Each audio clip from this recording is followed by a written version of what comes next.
the sense of meaning, the sense of engagement that characterizes life when life is progressing in the manner that you would like it to progress is actually an instinct. It's not a cognitive phenomenon. It's not a second-order consequence of thought. It's way deeper than that.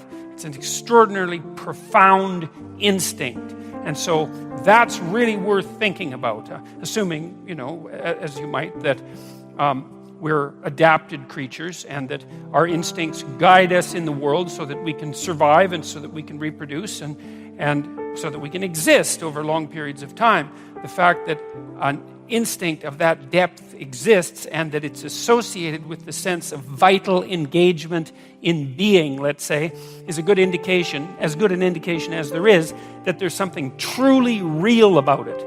And I would say that might even be more important than the knowledge of the role that the serotonin system plays in adjudicating hierarchical position. Because we tend to think of meaning as something that people create as a secondary consequence through thinking or through philosophy or something like that. And when we think that, it's easy to criticize it. It's easy to become cynical about it. It's easy to lose faith in it. But when you understand that it actually is a much deeper phenomenon than that, and that the cognitive elements, the philosophical elements, are sort of like, well, they're like the fronds on the top of the pond on a plant system that has unbelievably deep roots that go way down into the water. There's something about that that's much firmer and more solid. And I think the evidence that meaning is an instinct, a deep, deep instinct, is overwhelming. Do what is meaningful, not what is expedient, because meaning is an instinct. And meaning is the instinct that guides you in life across the totality of life, right? What's expedient, that's what you might want to do right now in an impulsive sense, right? Because you're driven forward by, anger or anxiety or frustration or disappointment or despair, some sort of one-eyed motivational monster that's got you in its grip that really isn't considering everything at once, right? Like considering your life tomorrow or your life next week or your family's life or maybe even your well-being half an hour from now, because you lash out in anger, and you can people do that. It's understandable. Sometimes it's even necessary, but it's not wise generally. And the instinct for meaning seems to be a consequence of the integration of all of those underlying motivations and emotions with social being, and then the manifestation of something like the proper pathway forward. And you need that because you need to know how to move forward in life, because you need to move forward in life. You need to act in life. And the other thing that's, I suppose, part and parcel of, let's say, 12 rules for life is the insistence upon action as of primary import. We're not fundamentally creatures who passively perceive the objective world. That's not the goal of our perceptual systems. It's not the goal of our memory. The reason that you have memories isn't to remember the past. The reason you have memories is so that if something bad happened to you in the past, you can figure out what it was that was bad, and you can figure out why it happened, and then you can not do it again in the future, right? It's very practical. And it's the same on the positive end of the spectrum. If good things happened to you in the past, then conceivably duplicating whatever you did to get those good things to happen could have them happen again in the future. So it's practical memory, and it's oriented towards action, and it's oriented towards like the quality of your life. You've seen bullseyes, classical arrow, archery bullseyes. I think they're red in the middle usually, right? And then there's a variety of colored circles around them. Maybe the whole bullseye is this big, and you're supposed to hit the bullseye, but the closer you get to the center, the better. But at least you could hit part of it. That would be good, And you're supposed to stand back and pull your arrow back and aim. And that's an acting out of something. It's an acting out of the necessity of having an aim and taking your best shot, right? That's what makes it a sport. Now, and if you think about that, most of our sports are like that, right? Soccer's like that, rugby's like that, basketball's like that, hockey's like that. Almost all team sports involve some sort of projectile going to some sort of target. And usually people organize themselves into hierarchies, two of them, because there's two teams, and then they compete and cooperate to get the projectile in the target.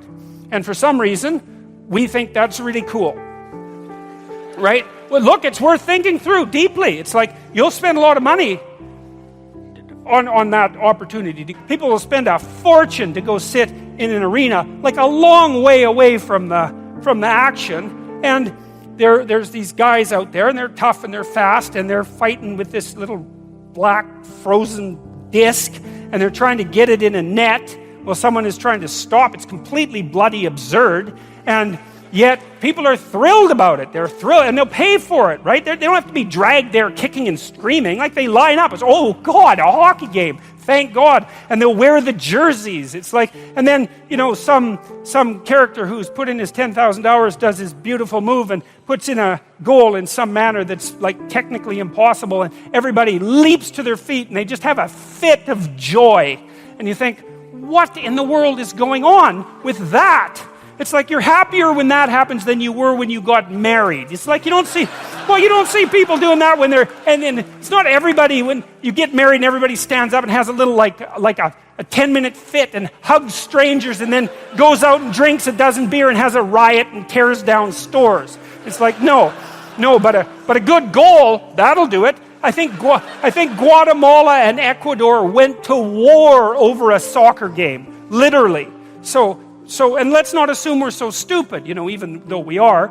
Let's not assume it. There's something behind this. It's like, we really like to see people take careful aim and hit the target. And we really like to see them cooperate and compete in an expert manner to do that. And we really like to see them do that in a way that stretches their ability beyond what we would normally be able to see, right? Because it's nice to go to a competent display of athletics, but now and then you see these like soccer goals on YouTube where these crazy characters, they flip around in the air and they're like 8 feet off the ground, completely backwards, and they kick the ball 4 feet to the side of the goalie. It's just impossible. Like they're 100 yards away and it's perfect. And you think, right on. That's what a human being is like. And you're not really like that because you couldn't do it, but you are human, and conceivably you could do something like that. And so it's a nice display of that potential for us to hit the damn target, right? So then the question is, well, what's the target?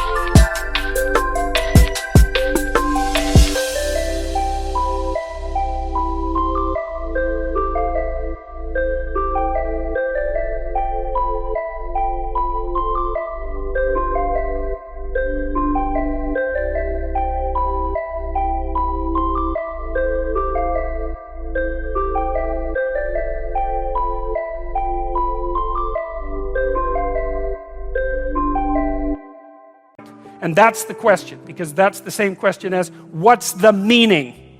And so here's my target, let's say. Let's do a personal unpacking of my value system, at least in part. So I'm a writer, and I'm a writer and a researcher and a clinician, and a professor. So those things, in maybe roughly in that order. And so that's my claim to my position in the social hierarchy. And the claim is something like, I'm competent at that, it's worthwhile, therefore I'm reasonably entitled by the rules of the game to the privileges and statuses that are associated with that position, right? As long as I'm competent. So there's a match between social demand and my ability, and as long as I'm playing the game properly, then I'm safe. That's what's keeping my emotions regulated. It's not my internal regulation. It's the fact that I can do what I say I can do. So I want there to be an isomorphism between my internal hierarchy of perceptual value and the social structure itself. And so this is also partly why radical claims of multiculturalism are wrong. Because at the base of things, we need to be playing a unified game so that everybody knows what everybody else is up to. Doesn't mean that diversity of opinion isn't useful, because now and then the collective claim is going to be wrong and need to be updated. And so you need some strange people around, creative people, generally speaking, who will, take things in a direction that's novel to update. But roughly speaking, we want everybody nested in the same game, and then maybe above that playing some different games. And we need that because it's the only way we can orient ourselves in the world. It's the only way we can keep a match between our expectations and our skills and our desires and what's actually expected of us in the world. There's nothing that's more harmful than for you to play the game straight, right? To do what you're supposed to do, to be a good person, and then to be punished for it instead of rewarded. Very disheartening. You want...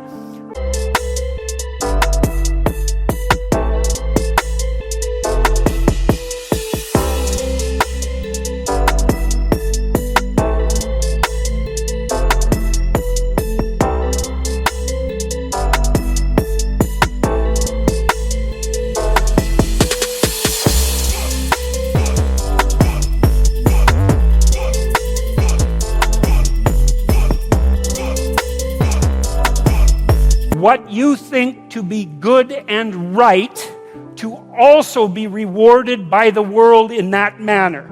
And that means the structures have to be, the social structure and the psychological structure have to match. And part of the reason that we protect our cultures is so that we can protect the match between our psychological structures and our social structures and keep ourselves oriented, moving forward in the world with some positive emotion and not terrified out of our skulls. It's crucially important. It's why we'll fight to protect what we've built. It's the game we understand. And it's not something that can just be arbitrarily shifted or changed. And that's partly because the aim isn't arbitrary. The aim isn't arbitrary.